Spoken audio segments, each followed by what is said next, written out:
Hi, everyone. Thank you so much for coming to the Talent Lens Success Magnified in July today. We are so excited to have you here, and I'm so excited to introduce our guest in a second. I know we've been interacting a little bit already. If Jan, if you could please switch to the next slide. Sure. Thank you. So I'm Swati. I'm the CEO of Milo Associates. We focus on customer success and professional services recruitment. We do all levels, so individual contributors, middle level management, executive roles, C-suite roles, and we have three different services. So we do full service recruitment, we have a CCO program, and we have an application review services service. And happy to chat about anything if anybody wants to in the future. We're so glad you're here for our webinar series, which we started last fall. And this year we're doing monthly, and we have amazing leaders that are being featured that are in the CS and PS space, talking about people and talent topics. We do this monthly. So please make sure to come back as we do these all the time. Jan, can I have the next slide, please? And like I said, I'm Swati Garg. I am an entrepreneur. I love creating things and making impact. I went to the University of Illinois. I don't know if there's any Illini in the house, but I love connecting with fellow Illini. I have my own personal brand that I launched last year and, have been recognized in the space. And it's been a really amazing journey as Milo Associates is hitting its 8 years this year. So let me know if you want to talk about anything. I'm happy to connect. I'm on LinkedIn maybe 30 times a day. So it's pretty easy to find me and connect with me. And I am so excited today to introduce Jan Young. Jan and I have connected for years now. We met in the pandemic. I can't believe it's been years already. I know. I know, right? Through the Gain, Grow, Retain community. And I've been following her work and following her practice and following the amazing community she's built. And I've learned a lot from her. And I'm so, so lucky to have her here today at our webinar series to talk about mindset. I'm going to hand it off to her in a second, but you're in for a treat. Please ask all your questions. And I know this is going to be a really engaging session. Thanks so much for being here, Jan. And I'm going to hand it to you. Great. All right. Well, I'm excited to be here, and I really appreciate you asking me, Swati. So I'll go ahead and dig in and tell you a little bit about me. For any who don't know me, I've been in tech for about 20 years. I've done project and product management, account management, sales, marketing, professional services, customer success. And so really that sort of that's why I bring sort of a holistic approach to everything that I now specialize in with post sales. And so I look at go-to-market alignment, post sales revenue, and customer success. And those are my areas of expertise. People who work with me can do coaching. I also do go-to-market alignment consulting. And I've built courses, and I'm building more courses right now, actually. And I have a free guide that will allow you to sort of dig into all of the topics that we're bringing up today. It's 7 Steps to Post-Sales Revenue Leadership. And so I have that here for you, and I'll share it later as well. But basically, what we're talking about today, though, is really about mindset. But once you have this mindset, then really the world is your oyster. So we'll dig into that now. But I put my LinkedIn in there several times. Really would love to connect with you. Please, if we aren't connected already, let's connect. So, the 3 areas we're going to cover. First, I just want to talk about what mindset is, what is a business mindset, and then how does business mindset elevate your CS career. And I want to start with mindset today because we don't really talk about it a lot. At least I don't. It's usually the part that I skip past.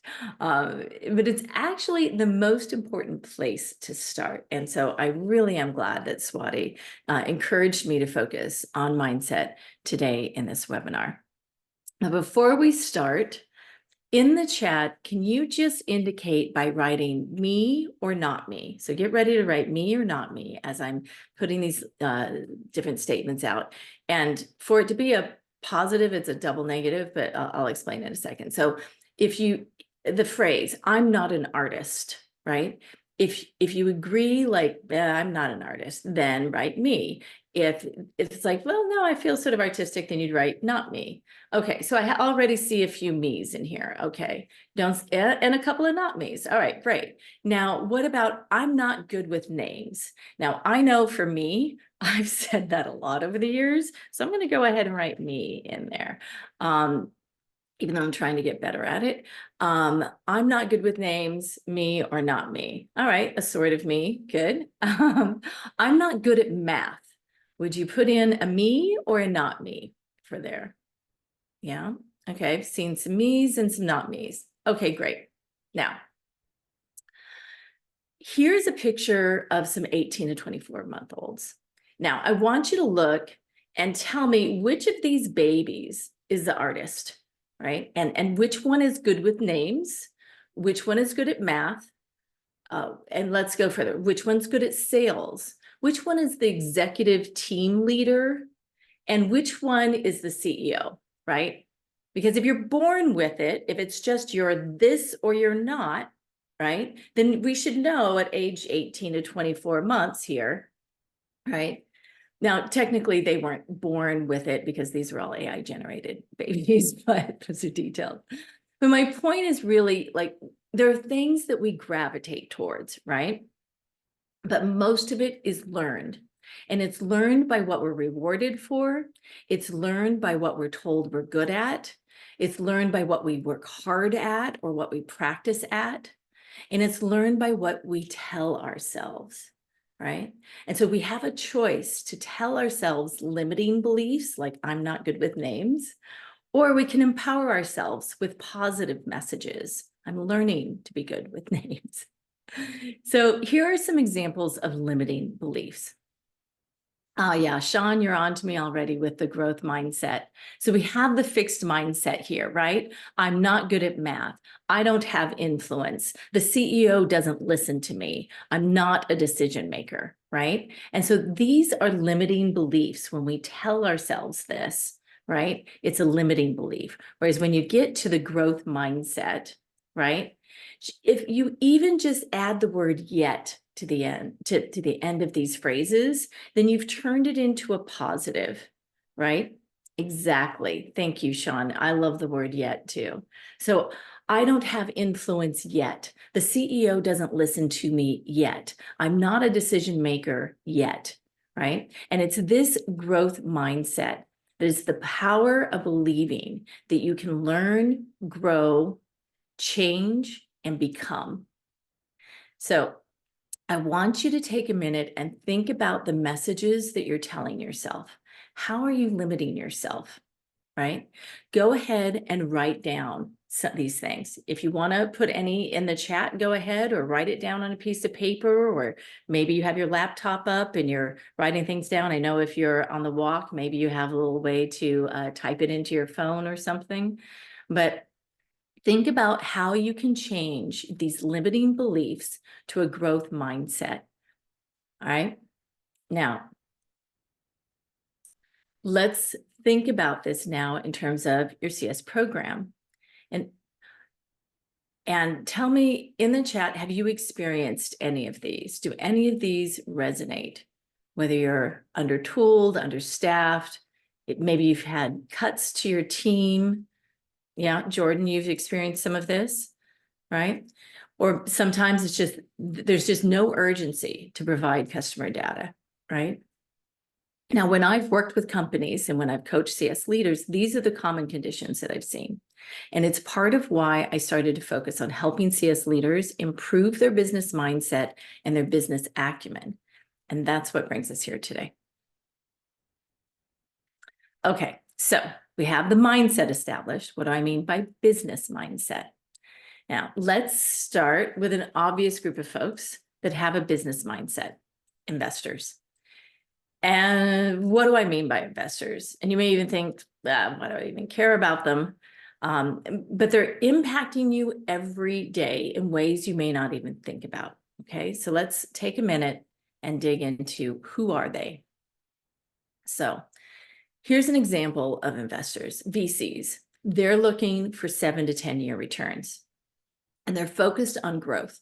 It's the LPs that have the money, essentially, and the GPs that are trying to deliver value, the return on investment, right? They're trying to deliver more money to the folks who are investing, right? And at the peak of the tech market, we had low interest rates and investors had limited options to make money. So they put a lot of money into risky startups, sort of like, why not, right? And so we were flush with cash, and it was all about grabbing market share. When interest rates went up, there was competition for that money, and startup money dried up. So now they're looking for profitable, enduring growth. Instead of just grab market share, they're saying, well, are you profitable while you grow, right? So they're still looking for that 7 to 10 year return, but they're evaluating our companies differently. Now, if you take a look at, say, private equity, it's another example of investors, right? They're more likely to acquire companies and then reduce headcount to gain efficiencies. They're building through consolidation. And right now, because we had the bottom of the tech market, there's a lot of companies that are getting grabbed up by private equity. So this might be something new for you. You might have gone from the VC world, now you're over in the private equity world, right? Now, if you're owned by VC or PE, it's going to make a difference in your company's goals and tactics and what kinds of things you're emphasizing, right? Because even though they're all looking for profitability and growth, how they expect you to get to that growth is going to be a little different, right? So we know who they are. Let's take a minute and look at what they care about and why do they care about it. Okay. Now, you may have heard the terms EBITDA, Rule of 40, LTV CAC ratio. And if you were like me the first time I heard it, it's sort of like deer in headlights, right? And sometimes you start to get the idea of like, okay, I know what these things are, but they still don't really have a lot of meaning to you and your everyday work. So I want to just talk about them in general, like why do investors care about these things? And as it turns out, like there's nothing like these aren't official accounting terms. They're completely made up. These metrics didn't always exist, right? And so why were they made up? And investors made them up because they were trying to figure out if basically if they could compare apples to apples from one company to another. So they were trying to understand, which is the better bet, right? So there were a lot of companies that basically looked like they were doing well, but it was a lot of what like the interest, taxes, depreciation, amortization, all of that was sort of covering up how they were actually doing. So investors came up with EBITDA to strip that away, be able to compare the apples to apples. When SaaS tech came along, though, that wasn't a very good way of looking at it because SaaS tech then required a bunch of investment up front and it wasn't profitable at first, but then it had a lot of potential for being profitable later. So you look at that hockey stick growth, right? And so because of that, they came up with things like Rule of 40, it was Bessemer Ventures back in 2015. And they they came up with LTV to CAC ratio. So what are these then? Rule of 40 then is looking at your year-over-year growth and your profit margin. And if you add those up, then you're trying to get 40. So they call it Rule of 40. Now they've created more nuanced versions of it, things like that. You might hear it as Rule of X, doesn't matter. So Rule of 40, right? LTV to CAC ratio, though, what they're looking at is with the lifetime value, that's essentially like your retention, your ability to retain and grow your customers. And they're looking at that over the customer acquisition cost, right? So 3-to-1 ratio is good, 5-to-1 even better. But what they're looking at is how profitable you are as a company in achieving growth. That's what they both have in common.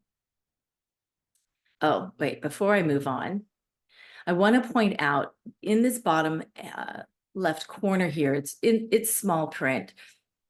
But basically these are, and you can always look these up, or actually I have them in my free guide, but how you get to any of these types of any of these types of formulas is your gross margin or profit margin, right? These are part of all of these formulas.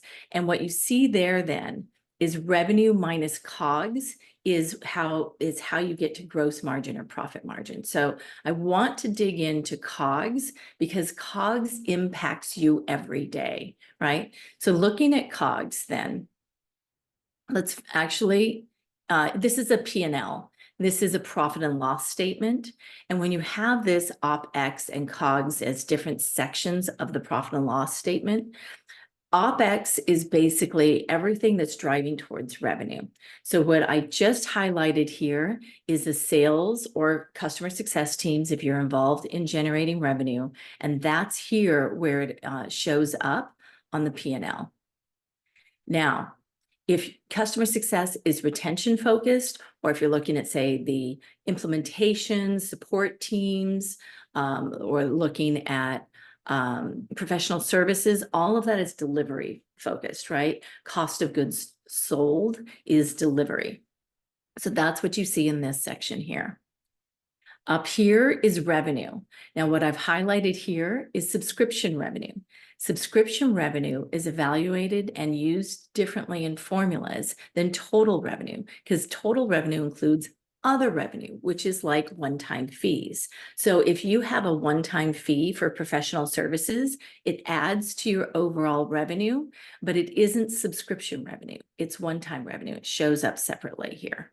Okay, you also see different types of revenue here, if it's, say, usage-based revenue or subscription license revenue. And that's because it might grow at different rates. It has different things that impact it. So you're going to show it as separate lines, right? So what you see here then is everything here. You have the revenue, you have the cost of goods. And when you take revenue and you subtract cost of goods, then you get to your gross profit that I mentioned before that shows up on all those formulas on the previous page. Now, I've got this line across the P&L here. Any thoughts about why I would draw a line across the P&L? Any thoughts?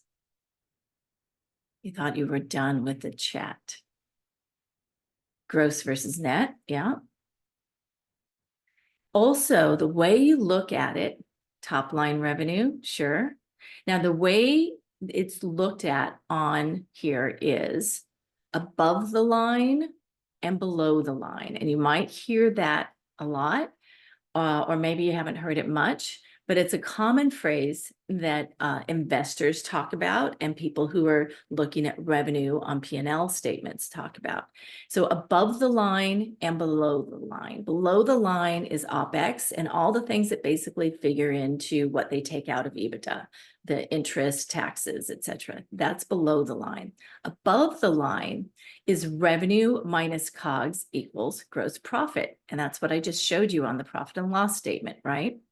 So when you think about this, for profit to be maximized, you have to either minimize COGS or you have to generate more revenue, right? So when revenue started to go down in your company, that's why then they started to look and say, well, wait, what can we do? Should we raise prices so that our renewals then generate more revenue? Or what about expansions? What expansions can we do? We need to increase our revenue. And at the same time, they might have been cutting your team. And you're like, what are you talking about? Why are they cutting the team? They might have also been cutting out the tools and things like that are part of COGS, right? So all of those things then are what they were trying to do when all of a sudden the VCs were looking at profitability, or if they were getting purchased by PE, then they were looking at how to show better gross profit. And that's why they're cutting out COGS and trying to drive up revenue. And it's when you start to think about these things, that's when You're thinking in a business mindset. Okay.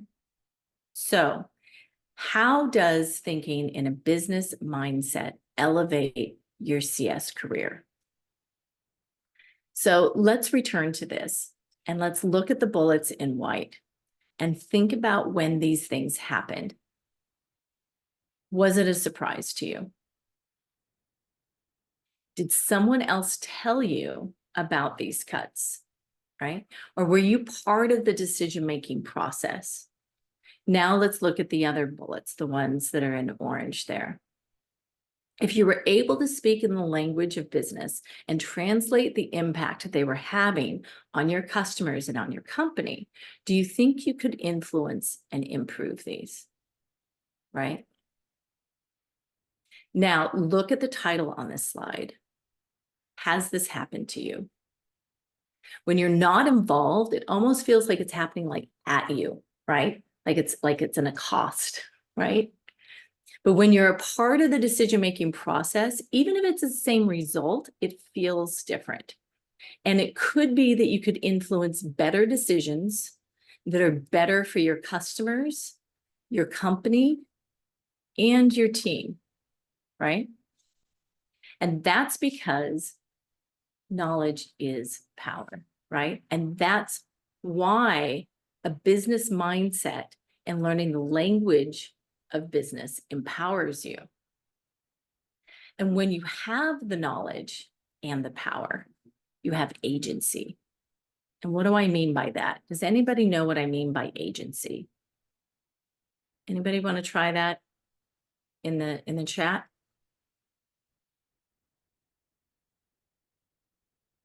Well, I looked up the definition of agency, so I can share that. The ability to impact your future. Rich blank stare. Autonomy to act. Great. So the definition of agency is it's a sense of control you feel in your life, your capacity to influence your own thoughts and behavior, and have faith in your ability to handle a wide range of tasks and situations, right? So your sense of agency helps you to be both psychologically stable, yet flexible in the face of conflict or change. When you have agency, you are the hero of your story. And I want you to think about that. When you have agency, when you have the confidence and the ability to act, you are the hero of your story. So with that in mind, I want you to read this out loud. And I'll read it with you. I am a customer success business leader. And I want you now, say it with passion, with conviction. I want you to own this. I am a customer success business leader, right? And if you want, you can type it in the chat too, because that is another way of embodying this message when you're actually typing it, when you write it down, all the ways you can manifest this, right? Because knowledge is power and it's within you to acquire that knowledge. And it's your growth mindset that leads to your business mindset. And so when you understand how these business dynamics work, you have the agency to influence and impact your team, your budget, your tech stack, your customer data, your company revenue, and your customer revenue. And you have the power to transform all of these things, right? Thank you, Baron. You are a customer success business leader. I love that. So the reason why you then have impact is because you're part of the discussions, right? You're part of the decisions. You're trusted. You then become recruited for other roles in other companies or even in your own company. And you don't just get opportunities, you make opportunities, right? So I want to just repeat this. Knowledge is power. You have agency, right? You are the hero of your story. You are a customer success business leader. And now that you're ready with that mindset, feel free to dig in to the free guide that I have. It'll give you all of the information you need. I have a webinar coming up about it. I can help jumpstart you as well. But I know that you can now take this and embody it and learn these things so that you can impact your team, your customers, your company, and your own career. It absolutely can, Rich. It can have an impact on the organization's culture around CS. I've made it happen. I've helped others make it happen. I've seen it happen. It is truly impactful. It's very exciting. So I'm glad that you see that too. Okay, so now we're getting into the Q&A section, and I guess we'll start with Swati for the fireside chat. And then after that, we'll have the Q&A session. So I'll stop sharing my slides. And back to you, Swati. Thanks. I'm jumping on. Give me 1 second. I'm just going to close the door because I don't know. Can you hear that outside or is it okay? Oh, you can't? Okay. Okay. Well, then it's fine. It sounds like they're cutting down a tree, but it's just a leaf blower. Okay, awesome. Well, thank you so much. That was really helpful, really tactical things that people can actually use and walk away from today. So thank you so much, and also really empowering at the same time. So I really appreciate both sides that you presented today. Everyone, I hope you liked the presentation. I certainly learned a lot already. And I would love for you to start putting more Q&A. We're already getting some questions in, which is really exciting. We're going to start with the fireside chat, and I'm going to start with a few questions that we have prepared for Jan today. But feel free to ask follow-ups and continue to ask questions, because that's what we're here for. So, Jan, thank you so much. You obviously had to, you've experienced a lot. I mean, you shared really, really complex um, uh, ideas in very simple words. So, I mean, that was really, really helpful. And so I want to learn more about you and kind of how you kind of came about all of this. So can you tell us a little bit about your journey, becoming a CCO and founder of JanYoungCX, and like if there were key experiences or decisions that helped you reach this executive level? Yeah, sure. I mean, well, I talked a little bit about how I, came into tech actually through project management, went into things like marketing, which is just not my thing, but I learned a lot from it. Did a lot of really client-facing work, whether it's product or account management, sales, all of that. And so part of it through that journey is I picked up on some different perspectives and saw different parts of the organization and how silos were built and how misunderstandings, so I think I've always been sort of a born translator of types in that respect. But I think too, I was always very focused on the customer. And, I even had a boss once, was like, what, stop, like, why is it so much about the customer? But I think my heart and also my brain was always there, right? I always saw that our path to growth was through the customer. And so that really then impacted how I sort of what I did throughout my journey, as well as in leadership roles. And I think, though, a lot of times I was very frustrated by why don't they see it too? How come I can't, explain this? And so I was always looking for ways to understand how to better translate to, when I was managing up. And sometimes I would do that successfully and sometimes not. But always worked at it. Then part of it that was interesting too is when I started consulting and I started to see so many different organizations and started helping a lot of founders with what their goals were, what they were trying to achieve. And I saw that it was, again, through the customer, but also where they understood it and where they were making assumptions about it, right? So is through sort of a combination of both my successes and my frustrations with when I was going through my journey, as well as then what I've been able to see across working with so many different founders and with so many different CS leaders. And then also seeing the change in the macroeconomics and saying, this is really interesting. Because I was very frustrated when it was so much about acquisition and they didn't appreciate what needed to happen in post sales, because I always saw that as how we got to the hockey stick growth. But in fact, back when money was cheap, it wasn't always the path to hockey stick growth. And rather than being mad about it, by understanding it and understanding those dynamics and understanding those shift in the dynamics, it actually empowered me to help companies more and help leaders more as they were sort of grappling with this too. So yeah, I mean, I guess it is sort of a journey.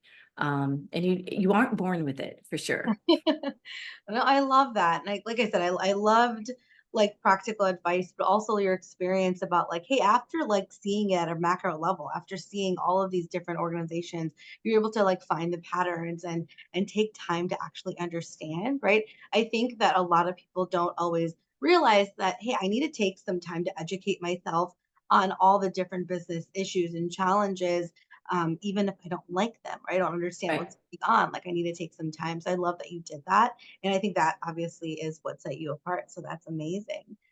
I mean, we obviously talked about mind shifts and being crucial in the CS executive space. But can you talk a little bit about like self doubt and imposter syndrome for aspiring executives? Well, and that's why I think it's so important to understand that language of business, to understand what those terms mean and demystify them, take the power out of them, and start to feel empowered yourself by them. So, because that really makes the difference. That when you're speaking to someone, sometimes talking to the investors, on your board, or, talking, if you're not in executive leadership and trying to talk to executive leadership and trying to explain your point of view and what you're bringing to the table, you might even question your own value. And if they don't see value in it, is it really valuable? And we know that that's not true, but how do we bridge that? And I think that when you start to learn these terms and learn what you can do with them in very practical ways, then you start to be able to translate to the language that they understand. That's when you're really able to be impactful. And I think that that's the power that, it takes away that imposter, syndrome, because you are empowered, you understand, and you can speak to them in ways that then they get you. And we always feel better when someone gets us. Yeah, speak their language. I love that. Okay, cool. And what are some like common challenges that you've seen that leaders have faced when transitioning to executive roles, right? And then any advice on how to navigate these challenges outside of the self-doubt and imposter syndrome we've already talked about? Yeah, and I mean, that's where then once you understand like your own function and how to translate it to business, that's where you really want to start thinking about how to understand the others in an executive team, right? And how to work cross-functionally, how to really think about how to relate what you're doing to what the CTO cares about, what the CMO cares about, what the CRO cares about, all the different, folks, the CFO, right? When you can start to translate, and talk to them, because while sometimes it can be frustrating for us and we'll say, woe is me, no one understands customer success, why don't they? Well, how much do you understand engineering?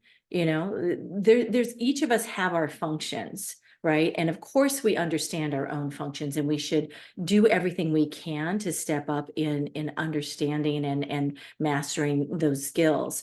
But it's when we start to learn how to translate to others and learn from others in the same ways that we're empathetic with our customers, to be empathetic with the other leaders and with the board members, and understanding how to translate into their language and where we have common ground, and how that leads us all towards a common purpose together in our business, right? And that's like what I think it was it Rich who was saying that it can have an impact on, literally changing the culture in your company. And it does. It absolutely does. It's incredible when they start to see then that you have something that you're bringing to them about the customer that impacts them, then they start to get more curious and they start to see how it impacts the others. And then, you all get on the same page. That's why I love go-to-market alignment in that way, because it's exciting. It's where all limits are taken off and everything's on the table and you can move forward together. Yeah, thank you. I love that point. I love that so much. Um, so well, I guess you actually answered the next question I had. You Whoops. actually just answered it. I'm gonna actually let's actually spend some time and pop into the Q&A and Okay. kind of see what questions we have next. So, oh, and the first one is when you were, kind of explaining some of these really complex concepts. So the first Yeah. one is, where does upsell and cross-sell fall if achieved by CS? Right. So upsell and cross sell and all of those things that are revenue generating, that would then be part of OpEx in terms of the expense to it. So if you have your own CSMs working on cross sell and upselling, then their time spent on the actual renewals process or the expansion process, you could put that amount of time into OpEx. And then in terms of the revenue, that also is then part of revenue. It would just be a part of a different line depending upon what type of expansion it is. It could be that it's expansion. The two examples I had there was like licensing, that would be upsell, or there's the expansion of usage data, or there could be some other type of expansion. And so that would all be depending upon what your P&L looks like. And if you don't know what it looks like, you should get a copy of it. You want to know. Knowledge is power. But that's where then you start to see it in the actual P&L and see where it is ascribed to. Thank you. Yeah. Next question is, as it relates to the budget, can Mhm. CS teams appear both above and below the line, Yep. or is it one or the other? No, no, no. You can either make the case with your CFO that your CSMs are spending so much time on revenue generating that the CSMs belong in all in OpEx, or otherwise you can see that maybe there's by position, they might be to different degrees percentages in COGS or OpEx. And then also it could be that managers are spending more of their time on revenue generating activities and CSMs are spending less. And so more of the revenue so more of the manager time is in OpEx or something like that. It just depends. And that's why doing some sort of time tracking and also knowing what you actually want your team to work on. That's where the things like putting your customer journey together, knowing what sort of key activities they should be doing. There's also the way you can measure your conversion rates. What are the key things that your customers should be doing to lead to the revenue activities? If you know what you want, what's impactful, what you want your CSMs to be focusing on, then also what to guide them to spend their time on. And then time tracking isn't quite as challenging, but it can also be illuminating when you do the time tracking. They could be, there are some CSMs that think, well, I want to be a nice person. I want to help with support. And in fact, not only is that not the way you want them to spend their time, is you want them doing more strategic revenue generating activities, but also then support is not getting in all of the tickets because they're not entering those in as tickets. So support doesn't actually know how to improve their processes and systems and education. So it's a disservice in many different ways, and CSMs often don't realize that. So, but regardless, getting back to the budget then, depending upon um, depending upon what types of tools or activities you're using, where those get ascribed to in the P&L, as long as you know how they're having an impact on revenue generating activities, you can make that case to the CFO and divide it up in the ways that make sense for your company.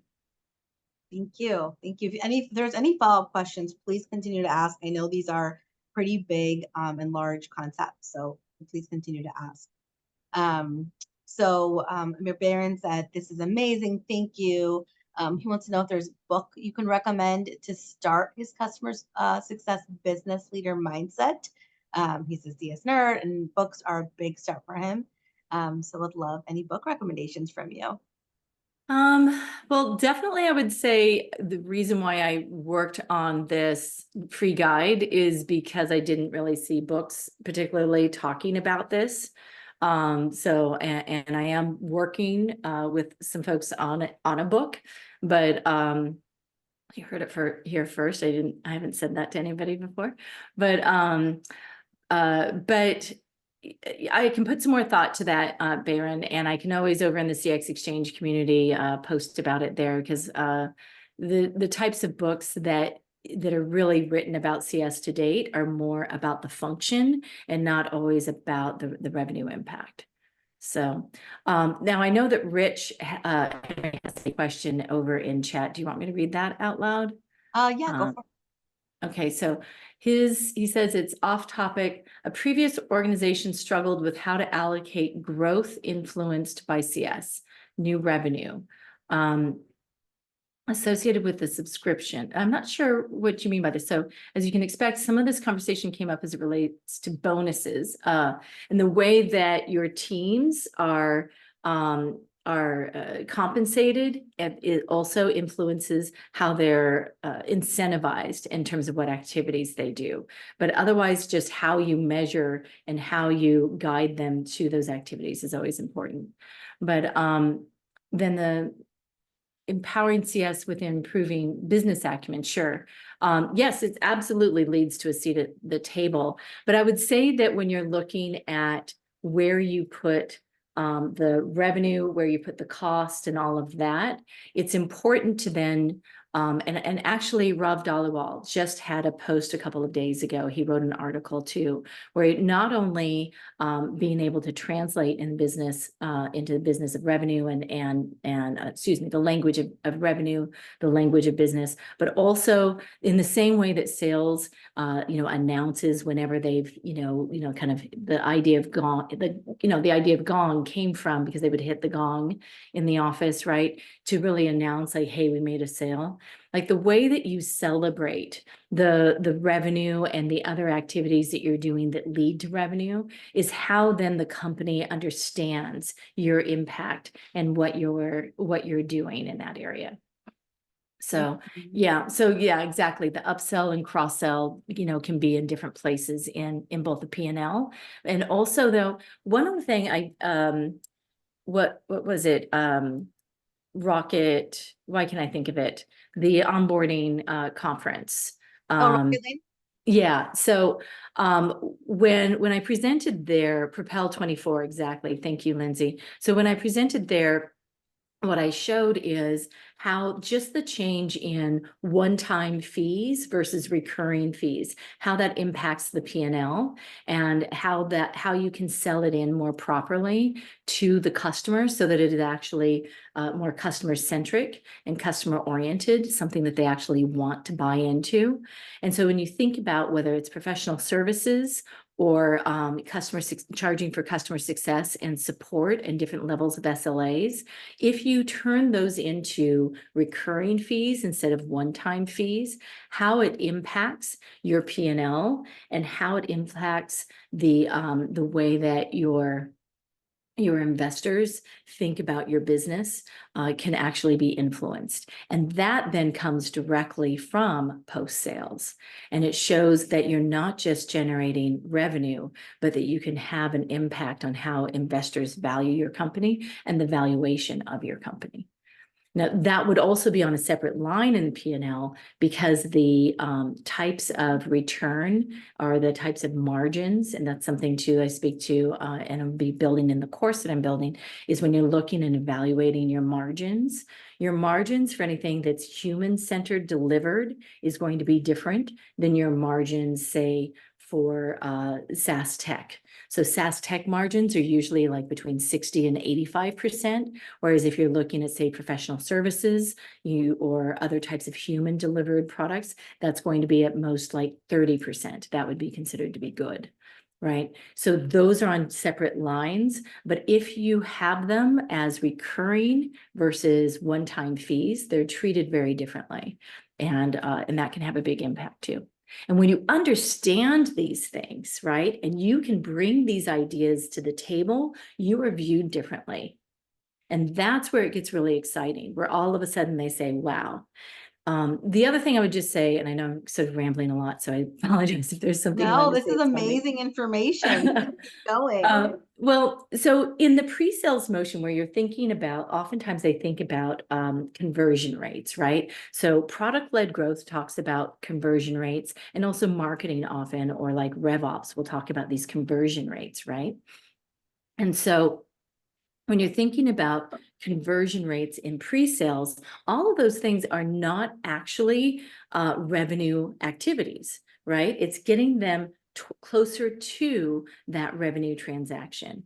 And so we have some metrics in our post-sales motion, like time to first value and things like that.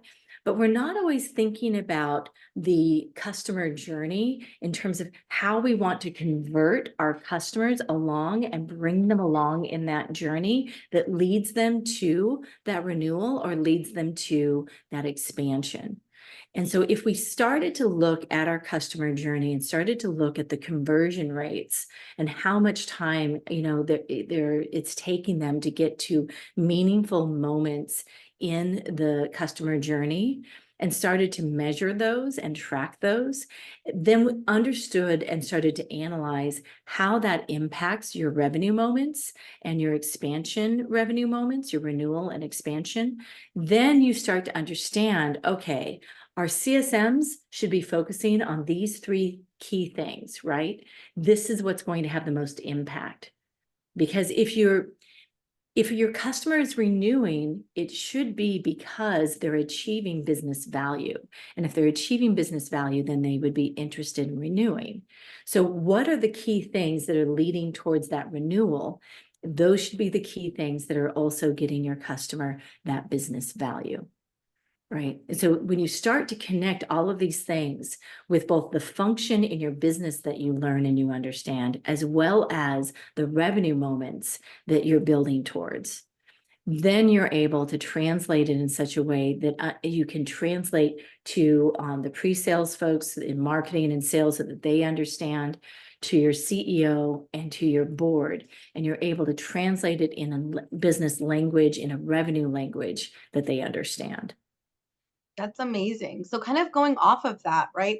All of this is you need data, right? You need data Yep. for all of this, right? Yep. So are there certain tools or certain processes that people should put in place to kind of get the data they need to be able to speak at this executive level?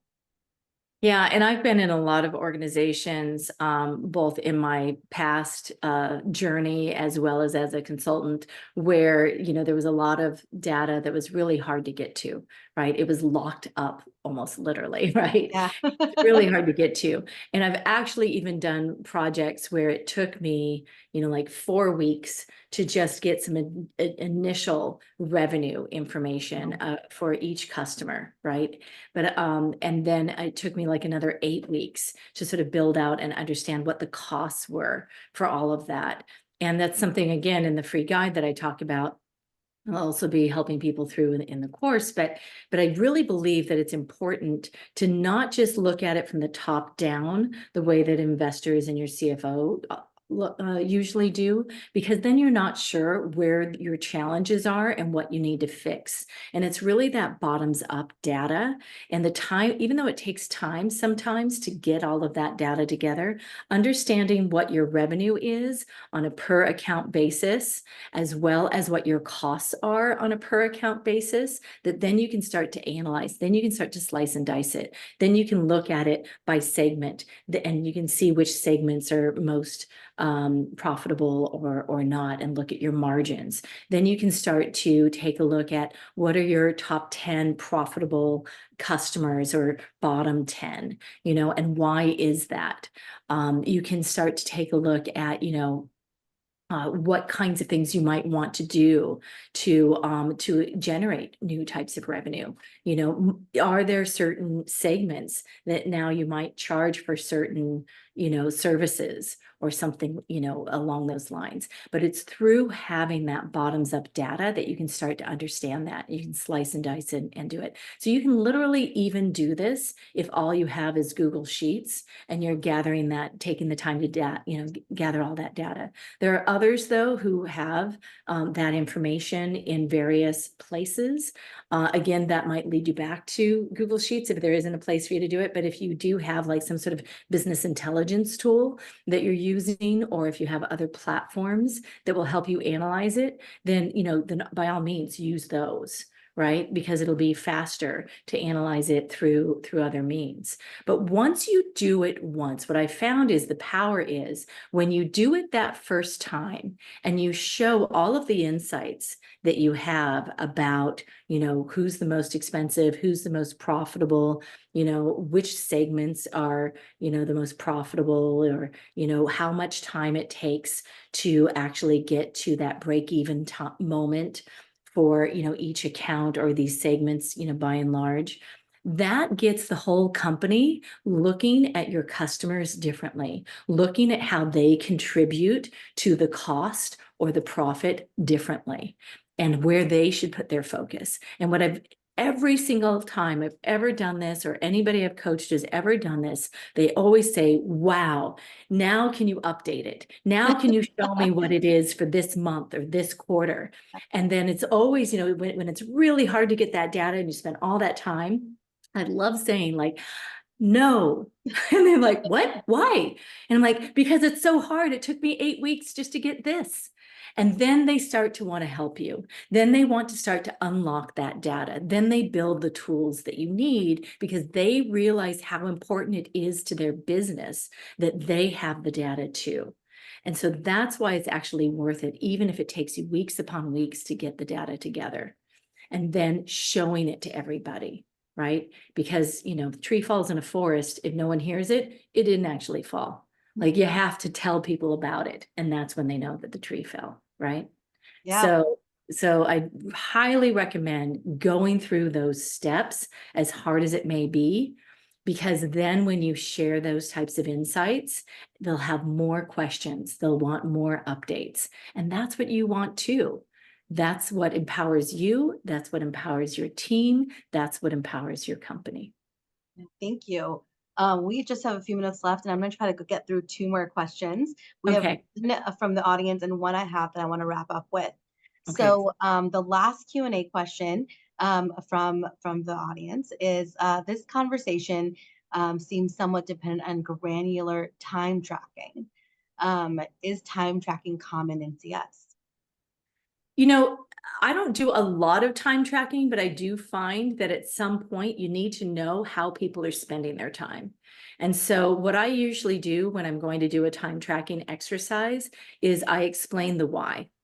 And I explain to the CSMs, the support folks, you know, the onboarding folks, everyone who we're doing the time tracking with, like, hey, let's take some time. Let's look back at the last month, what your meetings were, what your time was. Now let's go ahead and track for the next month and try and get that information together so we have a couple months of data so that we can understand where we're actually spending our time and come up with how we want to improve that and what's going to be impactful.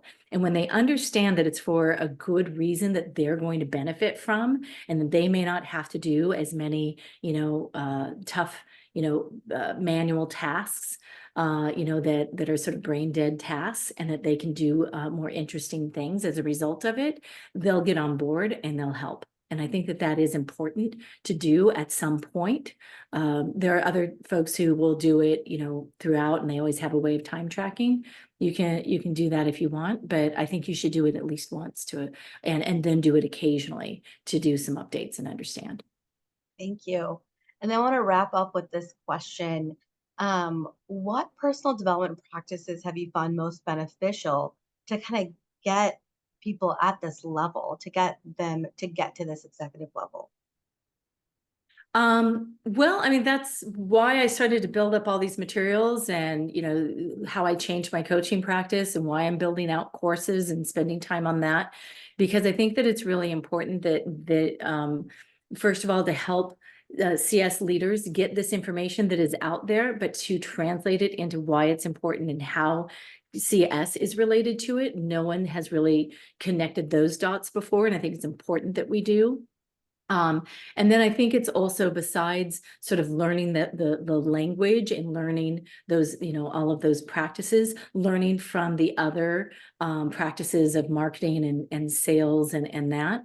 And then thinking about how you apply that, because it is different after you have that initial sale. It is different in the post-sales motion. How you earn the right to sell to them, that renewal or that expansion is different than how you earn the right to sell to them initially. There's a lot of different sort of language that works, different activities that work, and there's things that I've built around that. I do recommend, actually, there's a book about that called, oh shoot, now I'm going to forget the name of it, but I did a whole session about, or 2 or 3 sessions about it over at Success Hour. And it's the expansion sale. That's what it's called. So I recommend that book as well. I'll type that in here. But so there's really a number of different things, but it's also going through step by step, building that information from the ground up to be able to analyze your own numbers so that you understand what kinds of things you want to fix, as well as showing the impact that you have and the messaging and translating that messaging to your executive leadership and your board, your CEO, your CFO, all of the folks. So yeah, there's some very practical steps you can go through. And when you do, it does have an impact. I already have been hearing from people who've been putting into motion some of the things that they learned from the free guide. They've gotten promotions. Their CEO now trusts them and includes them in decisions, things like that, right? And so Amazing. it really has an impact. And that's why I'm excited about getting the word out about it. Thank you so much, Jan. This was such an informative, engaging, and helpful hour. We had such an engaging audience and so many phenomenal questions. And I truly appreciate you taking the time to explain some of these big concepts and your advice. Super, super appreciate that. Thank you for everyone that attended today. This webinar will be on our YouTube channel next week. So please share it with your team or your network or anyone that you think that would benefit from this. Our next webinar is August 22nd, and it is the customer success and being a CRO. So really, really great concepts, continued concepts that I think will be really helpful for everyone's career. We hope that you will be able to join us next month. Jan, once again, thank you so much for being here and for your time and effort for this amazing webinar today. And we hope to see everyone next month. Thank you. Yeah. Thank you. All right. Bye-bye. Bye.